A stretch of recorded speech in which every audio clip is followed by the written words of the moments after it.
So Michelle's message was all about being easy. Noah, who's not with us, was going to talk about being simple. I'll talk to you a little bit about being personal.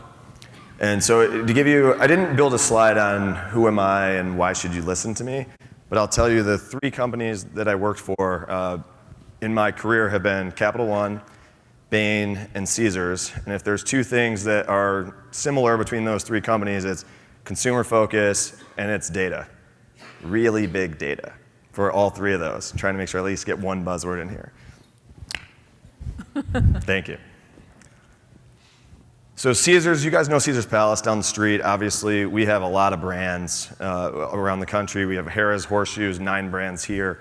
But we do a lot more than gaming. I think one of the panels earlier talked about how you need to get more out of your hotel than just the room. And so we do all of that. We're an integrated resort like every other building that's here. Right? So our business was a gaming business when we started, back when we were Harrah's. We've completely evolved to now an experience destination. It's an entertainment destination where you can get a little bit of everything. And so the key for us is we created a loyalty program in 1998 with Harrah's, which was called Total Gold. And you can make a good argument it was really the first personal offer-driven loyalty program in any industry. So American Airlines created the first loyalty program. It was all flights. But nobody got anything different. It was you flew a flight, you earned miles, and you earned status because of the miles you flew. But they didn't talk to you any differently based on if you flew every week or you flew a couple times. It was, again, points, status, everybody's the same. We're very different. So the way Total Rewards was set up was we want to know everything about you, and in return, we will reward you differently based on what you do with us. We'll reward you differently based on if you come 5 times a year. We'll reward you differently if you spend $1,000 on a trip versus $100. We'll give you free nights to come back and see us. We'll give you free food to see it. Whatever you prefer, we will give back to you. And so the model of Total Rewards, the way it's set up is, you come in, you sign up with us, you use your card with us to tell us what you're spending.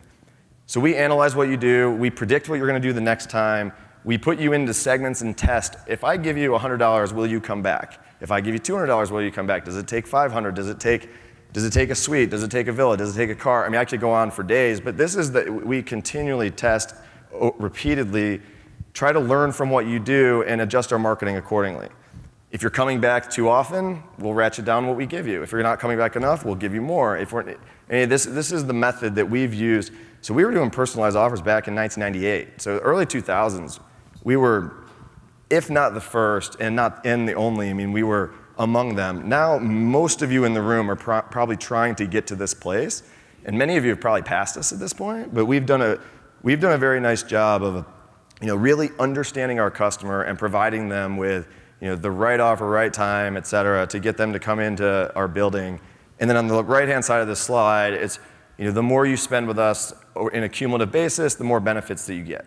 And so the one story I love to tell is, we'll give anybody in here, if you go and sign up for our program and go book a room directly with us, we give you a member discount. You get a couple dollars off, just like most of the hotels do. But if you're one of our really good customers, we had a guy who is an Asian player, really big customer of ours, was turning 40 and wanted to have a really special celebration. This is a true story.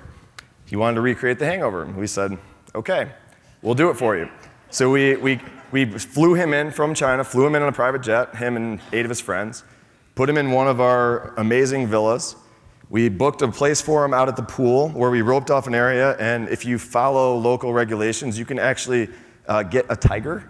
It's okay. So we brought a tiger out to have him and his friends were able to hang around the pool with a tiger, and then the kicker is Mike Tyson lives in town and doesn't have that much going on, so we got him Mike Tyson.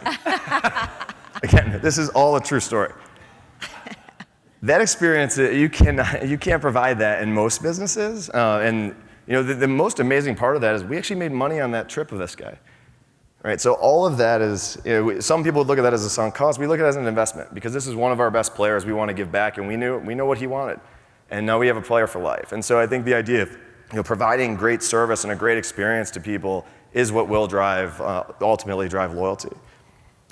And then the last slide for me is it goes back to sort of, the current customer is a lot different though than when we started this business in the late 90s. We had very frequent visitation from our customers, very different now where they have so many choices because everybody does the same thing we do. right? So we're competing with not just other casino companies for attention, but we're competing with every other way that consumers can be entertained. And they're not loyal to brands anymore, like you said. I mean, I agree. Amazon is actually one of the brands I'm most loyal to, and if you think about it, they're providing a bunch of other brands to you, right? So people are just not loyal to brands like they used to be. And so what we've tried to do in order to try to keep engagement is the point-based system doesn't really work anymore because somebody else can just reward with more value in points. So it's very hard to profitably reward your customer with earn and redemption opportunities solely through points. So what we try to do now, we try to wow an experience much more than we used to. I tell that story. I mean, obviously everyone in the room does not get that. We call it hangover treatment, but we do something special for all of our guests. We try to use technology. There's ways that we try to make it so that your experience is great with us that you can't have at our competitors, which sell the exact same product in this town. And then the last thing, and it's too bad Noah's not with us, because one of the other ways we do is we try to expand through partners. And so in June, we announced a partnership with Wyndham, where their members can redeem with us, they can earn and redeem with us, our members can earn and redeem with them.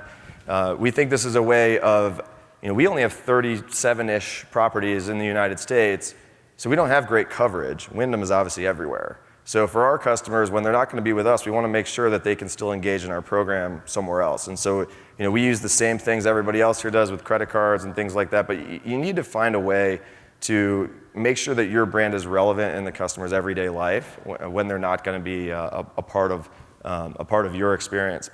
And so that's the third piece of the new customer we've been trying to do. So with that, I'll go back to the panel and we can get started. Excellent. Thank you very much.